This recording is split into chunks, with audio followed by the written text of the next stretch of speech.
साथियों और विद्यार्थियों और मेरे समाज के बुजुर्ग और मातृशक्ति, देखिए, शिक्षा के साथ साथ अन्य कई ऐसे खेल कूद, स्काउट और कई गतिविधियां हैं जिसको लेकर के आगे सरकारी नौकरी पाने में और अन्य कार्यों में और उस देश का, प्रदेश का नाम ऊंचा करने का अवसर मिलता है। मैंने तो पहली बार क्योंकि मैं तो कभी स्कूल में तो पढ़ा ही नहीं, तो वो बात अलग है, वो आपको अभी नहीं बताऊंगा क्यों नहीं पढ़ा, लेकिन मैंने बीए किया है, फिर भी स्कूल में कभी गया नहीं। बता दो। कठिन परिस्थितियां बताने के लिए ऐसा है कि मेरा उम्र जब 2018 जो था सन, उसमें मेरा जन्म हुआ था और 26 में मेरे पिताजी की डेथ हो गई थी। वो मेरे घर पे फोटो भी नहीं होंगे जिसके माँ बाप की फोटो होगी, लेकिन मैं ऐसा अभागा व्यक्ति हूँ जिसके पास अपने फादर की फोटो नहीं याददाश्त के लिए, और सबसे छोटी संतान मैं ही था, इसलिए मुझे तो अभी पूरी शक्ल याद नहीं। और मैं 5वीं तक पढ़ा था बालेवा स्कूल में, वो नाम टीकमा राम था। और 6ठी में जब 15 रुपए फीस थी, वो मेरी स्वर्गीय माता जी वहन करने में सक्षम नहीं होने के कारण मुझे किसी क्या वो स्कूल छोड़नी पड़ी और फिर किसी के घर में हाली रह गया और मजदूरी कर। बाद में मैं बड़ा हुआ और मैं जयपुर गया, बाड़मेर स्क्रीन प्रिंट का ये हैंड प्रिंट का काम सीखा, मैं गुजरात गया, मैं गलेचा का काम सीखा, यूँ करता करता आगे 1986 में जब ये अकाल रात कार्य शुरू हुआ और 1982 में मैं उदाराम पटवारी बालवा दक्षिणी की ढाणी के संपर्क में आया और 85 में मेरी फर्स्ट मैरिज हो गई। 86 में उपनाराम जी वहाँ लग गए, पटवारी परिहार रातड़ी। और जब मैं गुजरात में रहता था, जब आया घर पे और कुछ काम करने लिखावट मेरी देखी तो पटवारी जी को कहा कि ये आदमी कितने समय से तेरे साथ में है, तो क्या 1981 से है, ये तो 10वीं अपन इसको प्राइवेट करा तो इसकी जन छूट सकती है, और ये जो चक्कर लगाने, तो मेरे में ऐसा उन्होंने एक विश्वास भरा कि तुम सेकेंडरी का तेरे को परीक्षा दिला देते हैं, अभी तुम्हारी उम्र ज्यादा है तो थोड़ी कम करके हम गए एक जोशी के पास और मेरी जन्म कुंडली बनाई और मेरी जन्म तिथि बना दी 1/6/1969, और ओरिजिनल क्या थी ये मुझे भी मालूम नहीं। फिर जब वो लेकर के हमने सीधा, क्योंकि वो अगर पिछले वाला रिकॉर्ड दिखाऊं तो मेरी उम्र ज्यादा हो रही है, इसलिए मुझे 18 साल का वहाँ बनाया गया और मैंने सीधा फॉर्म भरा। मैं अनपढ़ हूँ, इसलिए मुझे बोर्ड में मैं घर बैठ के पढ़ा हूँ, इसलिए मैं 10वीं की सीधी परीक्षा देना चाहता हूँ और मुझे एक अवसर दिया जाए। और मुझे जयपुर जाना मैंने बंद किया और इनके साथ में टोंकों के फॉर्म भरने और मस्टोर भरने का काम किया। और दिन में मैं जाता था गलेचा नहीं, इसकी बाड़मेर प्रिंट चदरों की नेहरू युवा केंद्र में 10-15 रुपए कमाता था और रात को आकर के पढ़ता था। साथ साथ ये जो पटवारी वगैरह में स्टोर लेकर के आते थे तो इनके खाना भी यूं करके मैंने बिना कोई पढ़े ये प्रेम परिहार एगो अंबाराम जी का जो नेमीचंद है, वो अभी तो शायद स्कूल कहाँ क्या है वो पता नहीं, ये मुझे पढ़ाते थे, मैं बिल्कुल अनपढ़। बाकी घेमरा राम जी ये तो मुझे प्रेम परिहार ने पढ़ाया, तो मैं तो 10वीं में पास हो गया और प्रेम परिहार फेल। और मैं उस समय 1987 में 10वीं का रिजल्ट 29 पॉइंट कुछ रहा था और और मैं उस समय 40% बिना कोई बड़े आंखों का ऐनक तो लगाना पड़ा, लेकिन ऐसा धन सवार हुआ। कई लोगों ने कहा यार टापर ये लारे घाचड़ा मन करे ने के तो यार पटवारी यार कोने पड़ियो और मुक्काराम जी मार सके बड़े बाखड़ो स्टूडेंट केड़ो चालू है। लेकिन मेरे में ऐसी धुन इन्होंने भर दी कि मैं 10वीं पास कर ली बिना कोई पढ़े, 10वीं पास करके। अब देखो 1975 में तो मैंने 5वीं पास की और 12 साल 13 साल के गैप के बाद में मैंने सेकेंडरी का सीधा एग्जाम दिया और मैं पास हुआ। फिर हायर सेकेंडरी भी अपने बोर्ड से ही होती थी, तो हायर सेकेंडरी भी मैंने प्राइवेट पढ़ के मजदूरी करते हुए की और इनके संपर्क में आए कुछ टोंकों के मिस्टोलन घर के बनाए कोई यूं करके मेरा भी काम चलता रहा। और मैं जो हायर सेकेंडरी पास की तो सीनियर हायर सेकेंडरी लागू होगी उस समय बोर्ड। मैंने सीनियर हायर सेकेंडरी भी पास की 90 में और जो ही मैंने फर्स्ट ईयर में 90 में एडमिशन लिया उस समय मेरी पहली धर्म पत्नी का डिलीवरी के दौरान डेथ हुई। फिर मैं क्योंकि उस समय शादी की थी उस समय अनपढ़ था, लेकिन बाद में मेरे मुक्ताराम जी ने कहा कि अब तुम थोड़ी सी रेस्ट कर ले। और मैंने 5 साल तक कई ऑफर आने के बाद में तो अपने और कई लोग के हमें तो ब्याह जी हो ये ना कोई मिलेला विधवा भी थी, तो फिर विधवा भी कोई पुनर्विवाह होता, मैं उसकी निंदा नहीं करता हूँ, भी और तो होती है, कुछ नहीं होता है। लेकिन मुझे 1-2 जगह ऑफर आया, जोधपुर से भी आया, लेकिन मैंने शादी नहीं की। और 5 साल 1995 से पहले मेरा एंगेजमेंट इन्हीं के ही मार्गदर्शन में और मोहन जी मारसन अपनी भतीजी के साथ में कुंवर परिवार में किया। और 95 में 15 फरवरी को मेरी रीमैरिज हुई। तब तक मैं बीए में इसलिए मैंने रेगुलर स्टूडेंट बना कि छात्रवृत्ति मिलेगी, बस लालच इतना ही था। उस समय भी कोई 500-1000 रुपये कितने मिलते थे अभी याद तो नहीं है। और उसके बाद में मैं 92 के बाद 3 के बाद में मैं राजनीति में आ गया और चुनाव आ गए। चुनाव में हरि सिंह सोडा का सहयोग किया और वो सहयोग बस जीत गए, लोगों ने भी सहयोग किया। उससे पहले मैंने बहुत सारा विकास के काम करवाए, तो लोगों ने भी भरोसा किया कि ये एक लड़का ठीक है, और उन्होंने भी वोट मेरे कहने से चेप दिए और अमीन साहब बाहर गए और थोड़ा थोड़ा मेरा यूं आगे बढ़ना हुआ सर। और उसके बाद मैं लगातार आपके संपर्क में रहा हूँ, आप लोगों के आशीर्वाद से। और जो भी प्रधान पद के लिए अभी थोड़ी देर बात आई थी बिहाराम जी ने, मैं क्या पहले बीजेपी में उपाध्यक्ष जिला के उपाध्यक्ष पद तक पहुंचा तो मेरा बहुत ज़्यादा इन कांग्रेसियों के खिलाफ मैं आक्रामक बोलता था, अखबारों में आता था। तो बुद्धिचंद जी को बीजेपी से बहुत ज़्यादा नाराजगी थी। और कुछ समय जब मैंने जालिम सिंह को जिताने बाद में जब मुझे लगा कि ये ठीक नहीं किया और मैंने कांग्रेस पार्टी ज्वाइन की, और उस समय मुसलमानों की नाराजगी थी, ये अमीन खान और आदि जी हार गए थे, इसलिए ये लोग कर्नल साहब को हराना चाहते थे। लेकिन मैं उस हारते हुए कैबिनेट के साथ में मैं कर्नल साहब के साथ में रहा और दिख रहा था कि हार रहा है। लेकिन जाटों ने कहा कि यार संकट के समय हारते हुए ये देखो बीजेपी सत्ता छोड़ करके अपने साथ में आया, और उन्होंने उसको एहसान मानो या कैसे भी लिया, और उसको लेकर के इन लोगों ने मुझे ऊंडू से स्थानीय, हालांकि मुझे लाए भी वही थे।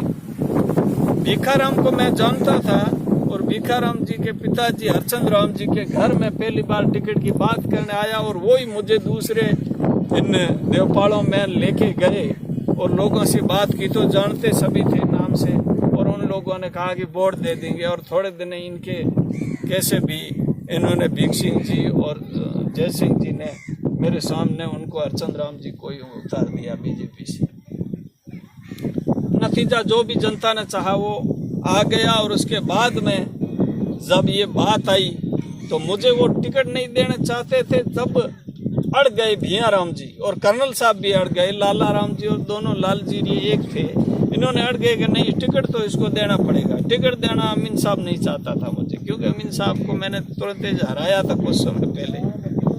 तो फिर आखिर में अड़ गए तो भैया राम जी वहाँ एक पंचायत हुई जाटों के और राजीपे की मापुरी में, जो बाबला जो फेमस आदमी था या तस्कर, उनके गांव में भी। और वहां पर मेरी टिकट का समझौता हुआ। जाटों ने, भैया राम जी ने कहा कि मैं तो इस मीटिंग में तब आऊंगा जब उधर हमकी टिकट मिलेगी। तब उन्होंने कहा कि ये लो टिकट आपको दे देंगे, लेकिन प्रधान की आप डिमांड मत करना, तो मानो तो दे दो एक बार। उससे पहले तो काफी लड़े बल्कि चंद जी, भैया राम जी, वो ज्यादा लंबी नहीं। वहां टिकट मिलने के बाद में मुझे यहाँ से टिकट दे दी और यहाँ के जो बाबा की इस पावन धरती पर मुझे चुनाव का पहला सौभाग्य मिला। और यहाँ के लोगों ने बहुत ही ईमानदारी के साथ में मेरा सहयोग किया। तब तक कुछ राजनीति में कुछ घटनाक्रम होते कि अमीन साहब के दो आदमी जो थे, मेरा क्या कि वो काफी एक तो आदमी चुनाव लड़ने के लिए इस हड़वा वाले क्षेत्र में आ गया था। हड़वा में मैंने विकास के बहुत काम कराए थे। मैंने कहा मुझे प्रधान देखना चाहते हो तो हाँ, तो मैं ये कांग्रेस वाले ले लीला हुआ है, तुम्हारी ड्यूटी है, तो यहाँ हुए ना हरा दिया। एक में 67 दिन स्वाईराम घर घर जो आंदोलन किया तो तारात्रे में वो स्वाईराम परनाड़ो तो जयसिंदर, तो दूसरो जो अमीन साहब रो आदमी प्रधान रो उम्मीदवार तो बहुत खड़ो उधर। महाराज वाली बड़ी संख्या आती। मैं महाराजा ने कहो हमें अध्यक्ष ना थोनो हूँ उम्र है थारे लिए खप्यो तो की करनो, मनो हुक्म करो तो मैं ये ना हरा दे। तो यह बे आदमी वह हराया न हारे रहा जाना मारो नंबर लागो के अब आ जा। अमीन साहब खुद मना बुला लियो और फिर सबके सहयोग से। और मुझे गर्व से कहना पड़ रहा है कि 2 राजपूतों के वोट थे और 2 शायद जाटों के होंगे और मुसलमानों के 2-3 वोट थे। इन वोटों के लिए मुझे 1 रुपया नहीं देना पड़ा। और जिन लोगों ने जिताया था उनको मैंने 25-25 लाख की क्लस्टर दे करके उनका मान सम्मान रखा। लेकिन पहले मुझे जो परेशानी आई वो सिर्फ अपनी जाति वाला से आई। चलो क्या हुआ नहीं हुआ ऐसा आता रहता है चुनाव में, अच्छा हुआ। और उसके बाद में लगातार मैं 5 साल प्रधान भी रहा और यहाँ ऊंडू में काफ़ी उतार चढ़ाव भी देखे। मुसलमानों की 3-3 बॉडियाँ एक जगह थी, उसका मैं गया तो लोग आज भी देखते हैं कि इस आदमी ने पोस्टमार्टम तक नहीं करने दिया। तो यूं कहानी तो लंबी है। और फिर उसके बीच में बागासर प्रकरण हो गया था, उसको लेकर के न जाने कितने क्या हुए। उसमें आप लोगों के आशीर्वाद से और हर क्षेत्र में जितना मेरे से बन पड़ता है उतना करता हूँ। उसके बीच में कई गलतियाँ भी होगी या नहीं किया, करेगा उससे होगा, नहीं करेगा उससे कुछ नहीं होगा। तो मैं ये कहना चाहता हूँ कि जब बात ये है कि ये लड़का जो संघर्ष के दौरान ये आगे बढ़ा है, इसको कोई मार्गदर्शन अपने परिवार वालों, मुझे भी अभी मार साहब ने बताया और मुझे पता ही नहीं। मेरे को ये मार साहब मेघवाल वे इतने चीज़ों की थी कि अपन दारू फिर पता मास्टर ने दारू बीजो ओ अफी मारो। इसको हम ज़्यादातर अपना जो है कहीं भी कुछ लोग तो माफ़ी करना चाहूँगा, लेकिन अच्छा संकेत नहीं मिला कि पढ़ा लिखा करके फिर को उन्होंने कोई बढ़िया कोई संकेत दिया जो हर आदमी क्या मड़ी दारू पिए। दारू जब पढ़ा लिखा अगर पीता है और अनपढ़ पीता है तो फर्क क्या आया। शिक्षा बाबा साहब ने कहा था कि ये शेरनी का दूध है और जो पिएगा वो दहाड़ेगा। ये तो दहाड़े की है, नीचे उगे जाना तो के खुले नहीं तो बाबू भली करेगा। तो आपने जो मुझे अभी जो अपना ज्ञान बताया और मैंने कहा कि मैं तो इस के नजदीक नहीं रहा, गरीबी के कारण कैसे जिया, 20 रुपये में आलिपा कमाया, सारा कुछ करके छोड़ के आया। तो वो एक लड़का न तो रेखाराम जी का गाइड था, लेकिन ये रोजना का गाइड और फिर इसकी खुद की लगन भी बहुत बड़ी काम करती है। आप कितने भी अपने बच्चे को पढ़ाना चाहो, लेकिन आप खुद अगर नहीं है सही तो मैं देखा भले भले अफसरों के लड़के भी रोड छाप घूम रहे और नहीं जो किसी का मेहनत और कहकर कुछ तो ऐसा है कि आप कितनी मेहनत कर लो उतना भी आप सहयोग कर लो किसको, जब तक वो खुद नहीं है नहीं घूंटो लौटो नहीं वे जब तक कहीं कौन वेला।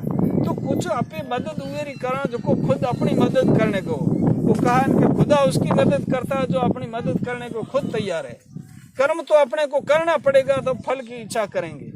तो बाबा साहेब के जो विचार है वो उसको हमें अपनाना चाहिए। और ये जो कुछ मिला है ये उच्च शिक्षा से समझ आती है, और समझ से कौन सा रास्ता अपनाना। इस लड़के ने जो मेरे को पड़ोस क्या मेरे कुमार साहब के घरों में ही रहता, तो घर के परिवार का जो रहता है, और मेरे करम जी आते हैं मिलते रहते हैं।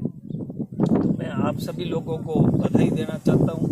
और ये मुझे खुशी हुई कि नारायण के लिए हमारे व्यक्ति ऐसे हैं जिनको अच्छा इस स्काउट का नॉलेज है, नहीं तो बीजड़ो नॉलेज है जो उस वाले में गयो जो मैं थोड़ी घणी अमलाल बंद कराए थोड़ी देर मनो के दीकरो मतलब ये सब थे हमारे जो पंच है। उन लोगों को क्या होगा, तुम जब जो बातें करते हो ना, और कुछ लोग समझते हैं कि कोई गलत आदमी बोलता है तो उस आदमी को टोकते नहीं है। दीकरो है फेल ये हमें चाहे माया कियो, अरे तुम्हें पूछता कौन है, दुआ हारे तो जिंदगी गुजारो। और उदाहरण तो आज कम से कम कोई भाई का किसी ने किया है बदमाशी तो खुल के आया अपने भाई को पीछा करे भेड़ो, लेकिन जो करते हैं उनको धन्यवाद है। हम लोगों ने तो सुवाड़ा में जो बात समाज की हुई थी उसको पूरे जिले में ठेठ सुंदरा तक पार कर दिया। जिस कागज लिखा उस समय हम गए तो पाचा वही वो ग्वाडियन वही भोहा। और जो बात करा अब कितने लोग 4-5 लोग ही ऐसे जो कर बिल्कुल, अरे भाई तुम कोई नशा करते हो तो नशा करो, कोई कारणवश आपसे अगर पकड़ लिया गया है तो हम ये नहीं कहते कि मत करो, तुम तुम्हारे घर के लिए पीते हो। और अगर उस नशा करने से कोई, लेकिन शराब इस दुनिया का सबसे जो एक ऐसा जहर बना जिसके समान में उसमें एक पैसे भर भी कोई अच्छा ही नहीं है। दूसरा तो नशा तो बिल्कुल है जो गलत ही है। लेकिन अगर आप शराब पीते हो और शराब की वजह से आज न जाने क्या हुआ, बाप के साथ बेटी का चलना नहीं है, शराबी ससुर के पास बहू नहीं रह सकती, शराबी भाई के पास बहन नहीं रह सकती। तो शराब का तो नाम ही लेना मैं तो मुंह गंदा होने वाली बात है। बाकी रही बात नशा है तो नशा दूसरा, भाई कोई डोडी या फिर कोई पीते हैं तो घर में जो होगा, जिसका बड़ा भाई हो शराबी तो छोटा पिए तो क्या खराबी। पहले क्या होता था कि छोरा तुम ला फलान गाँव में मिलतो अपन शराब है ठंडियो या तो इंग्लिश हमें आयो इंग्लिश। तो उस समय क्या करते थे, उसको भेजते थे बच्चे को फलाने गाँव घर में जा और लेके आ, और वो बच्चा वो पीता नहीं था और वो यूं ही ले आ जाता और वो पानी डाल के दे देती। तो दो लगा तुम चाखी जो कौन थारे मोंड हो तो कौन ये तुम पानी ले आयो, पछे वो बच्चों की जा पछे चाखी लान दू कि हमें है तो कहीं करड़ो है।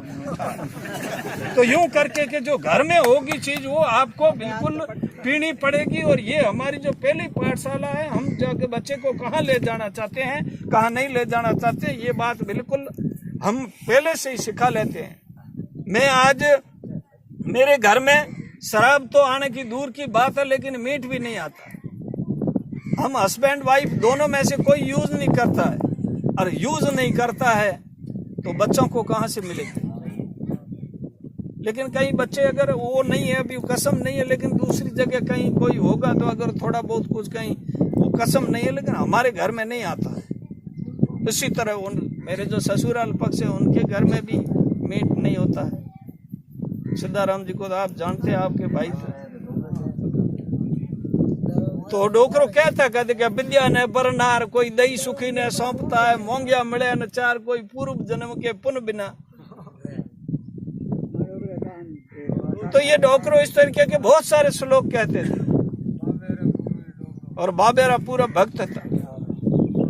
आजकल तो हमें अपने भक्ति एड़ी एक मड़ी बोने गाई जे को थोड़ो जाओ पावियो तो हाथ थोड़ो बह नहीं तो भाव तो हमें भला बाबो बेल आवे लग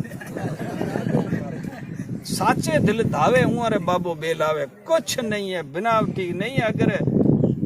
अगर अच्छा आदमी है इंसान, अगर कोई भगवान नहीं है तो इसके अंदर है। कहावत है नहीं, कोई आदमी गिर जाता है किसका चरित्र ठीक नहीं होता है, कोई उल्टा काम करता है तो कहते हैं कि इसमें राम निकल गए, कहते हैं कि नहीं है। तो फिर राम तो कोई बाहर बैठो है तो फिर वो आदमी रमे तो राम अपने अंदर बैठा है। इंसानियत अपने अगर जिस आदमी में इंसानियत मर गई, वो बस इंसान नाम का कहने के लायक एक जानवर है। अरे जानवर तो हमसे बहुत अच्छे हैं। जानवर आज के जो हम लोग इंसान है उससे कई गुना अच्छे हैं। जानवर को आप जानवर होता है स्वाभिमान का पक्का होता है। इंसान का स्वाभिमान मर सकता है लेकिन पशु का नहीं मर सकता। पशु को एक बार आपके दरबार पर आ जाता है, उसको अगर अच्छी तरह से कुछ आपने रोटी दे दी तो दोबारा आपके गेट पे आएगा। और ले आप लाठी लो, उसके 2-4 मारो, हो सकता है 15-20 दिन तो नहीं आएगा। एक बार आ गया और दोबारा आपने लाठी मार ली तो कभी आपके घर नहीं आएगा। लेकिन हम तो इससे हैं लाजरा डाडा कहावत है नहीं, जूता ही ठोके फिर भी माथो जाए पाछो ओथरो दियो। तो भला जानवर ठीक है या इंसान ठीक है? कभी कभी कहते हैं कि पागल आदमी का ये आदमी समझता ही नहीं है। और अपे जो बड़ी बड़ा ठंडा वो लोग कहो के ये तो अपन तो समझदार है।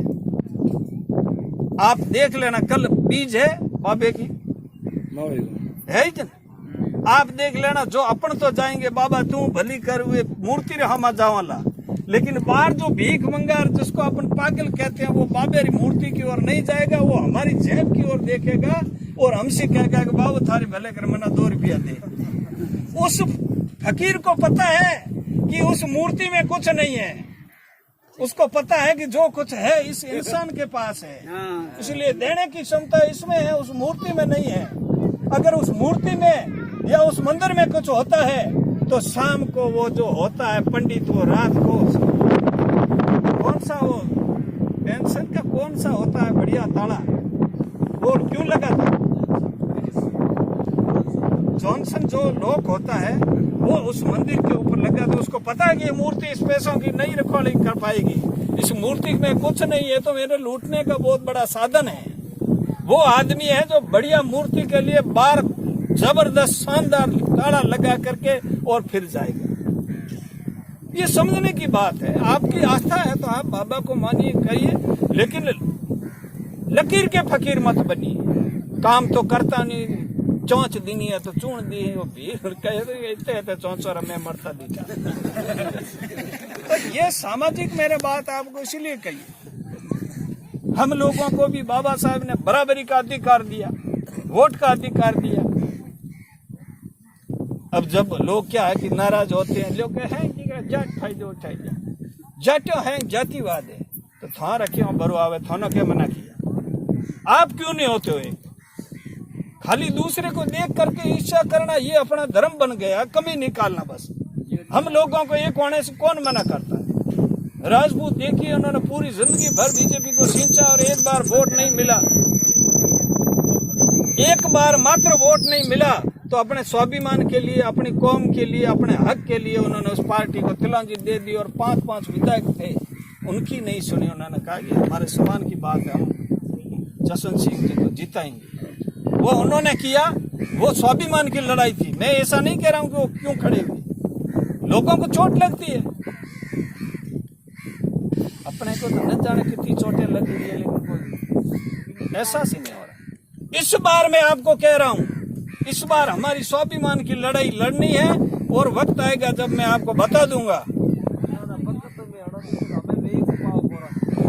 और ये बात पक्की सी है, इस बार वोट हमें बिगाड़नी है। इतना दिन तो ये कहता है कि अपर कांग्रेस को जिताना है, बीजेपी को जिताना है, कभी कहते हिंदू को जिताना है, कभी कहते थे मुसलमान को जिताना है, कभी किसको जिता रहे थे। इस बार हमें अपने वोट को बिगाड़ना है।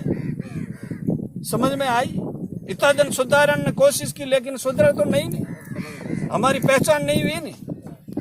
अमीन खान हर बार कहता है कि मैंने इसको प्रधान बनाया। अरे तूने जब रिजर्वेशन आ गया तो तुझे क्यों समझ में आई?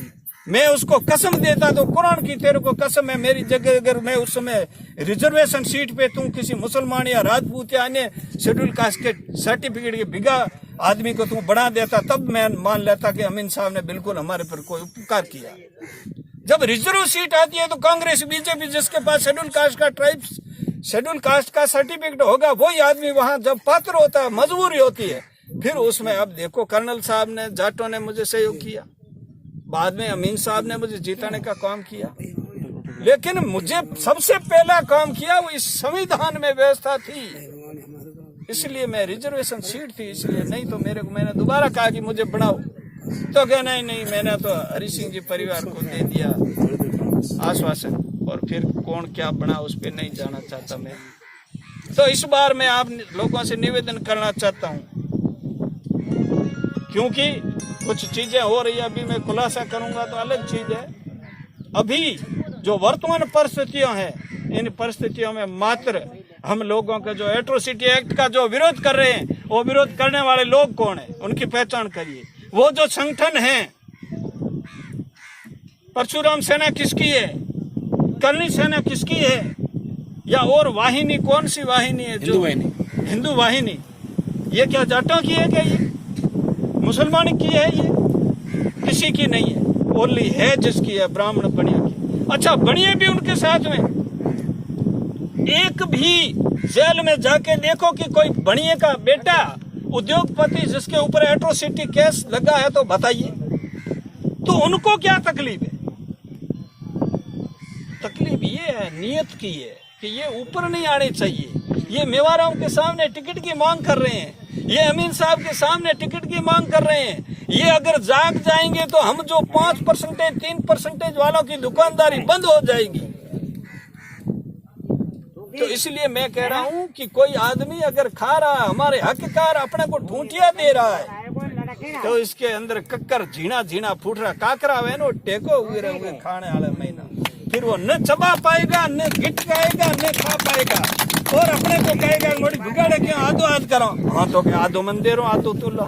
तुम अगर इस तरीके से ले पाओगे तो एक बार खेल बिगाड़िए, अपना बोर्ड बिगाड़िए, और फिर देखना कि क्या होता है। अपने से कम SC ST के वोट हमारे यहाँ 55-60 हजार है, शिव में, बाड़मेर में भी इतने कहते हैं, और यहाँ जाट समाज के बड़ी संख्या में वोट है।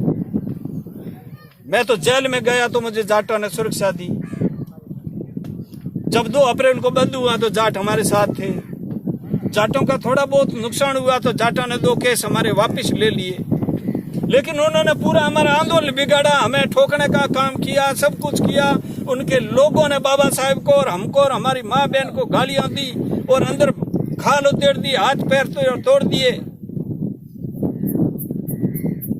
और जो ड्यूटी पे लगे हुए थे, जाट लगा हुआ तो उसकी सहानुभूति हमारे साथ में थी, मुसलमान लगा हुआ उसकी सहानुभूति हमारे साथ थी, और शेड्यूल कास्ट के लोग लगे हुए थे उनकी हमारे साथ में थी, लेकिन वो तो चमड़ी उधेड़ना चाहते।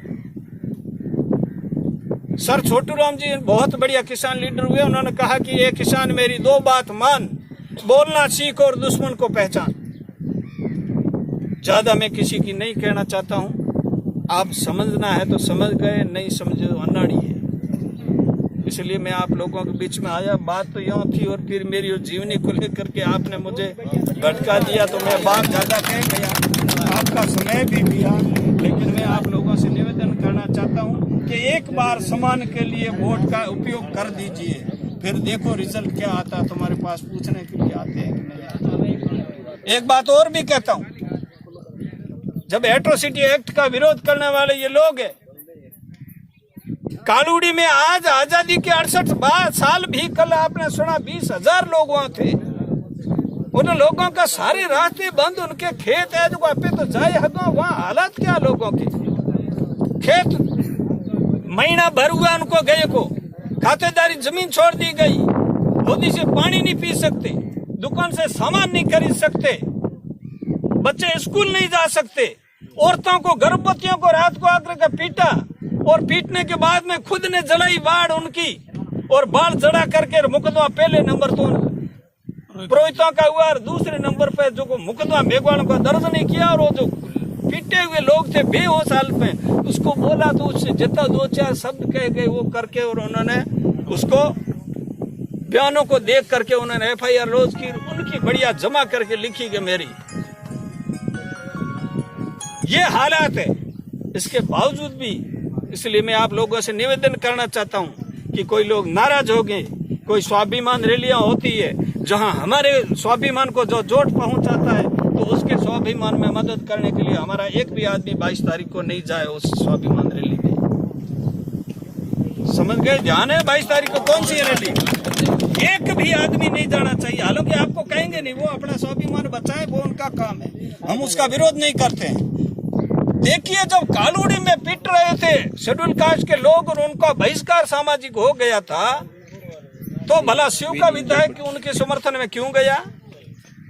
जालोर से वो उनका आ गया। लेकिन हमारा कर्म ऐसा फूटा हुआ है कि हमारे कल 20,000 लोग वहां थे, उसमें चुना हुआ एक भी आदमी हमारे बीच में नहीं रहा। हमारे वर्ग का भी नहीं रहा, कांग्रेस का भी नहीं रहा और बीजेपी का भी नहीं रहा। और जब ये अशोक गहलोत जी और सचिन पायलट जी जब यहाँ आए, उन लोगों ने पूरी बीजेपी सरकार की जो खामियां थी उसको गिना करके रख दिया पब्लिक के सामने, लाख से ऊपर पब्लिक में। लेकिन ये नहीं कहा कि ये एट्रोसिटी एक्ट के बारे में ये बोल रहे हैं गलत है।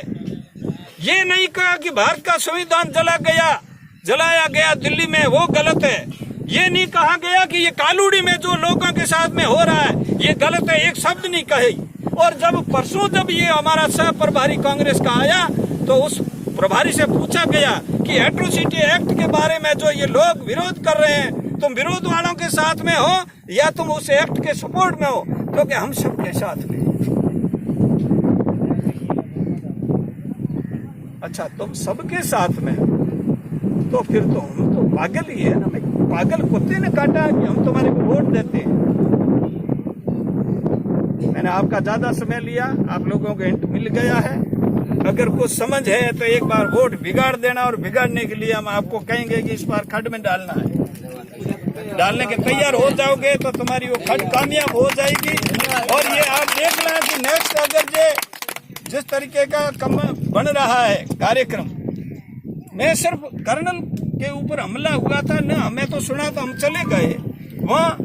हनुमान बेनीवाल के साथ में आगे वो देशद्रोही थोड़े थे, शासक चुना हुआ था यहाँ का। हनुमान बेनीवाल के पीछे लाखों लोग हैं, किसान वर्ग पूरा है, वो कोई देशद्रोही है नहीं। तो उससे मिलने के कारण हमारे को माँ बहन की और बाबा साहेब को और आरक्षण के नाम पे गाड़ियां दी जाती है। ये आजाद भारत है या है क्या इस देश में?